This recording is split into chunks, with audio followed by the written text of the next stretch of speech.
का वक्त बहुत गरीब है, तो बहन भाई हम भूखे रहते हैं, सारा दिन मेहनत करते हैं।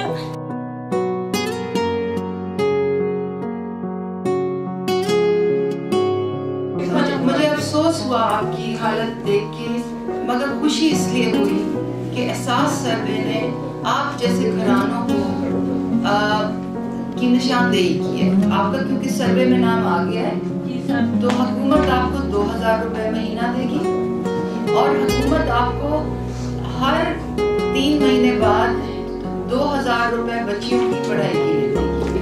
अब इंशाल्लाह आपके बच्चे भूखे नहीं सोएंगे। आप जैसे हकदार लोग शामिल हो एहसास के फालत में और उनको वजीफा मिले ताकि आपका चूल्हा जले और लोग भूख और फाकों से बचे। और आपका हुकूमत पे ये हक है, हम आप एहसान नहीं कर रहे। इस काबिल बनाया कि मैं अपनी पूरी फैमिली को सपोर्ट कर सकूं, और अगर ये मुझे सपोर्ट ना करते तो हो सकता है कि मेरे घर के हालात इतने बेहतर ना होते जितने आज हैं।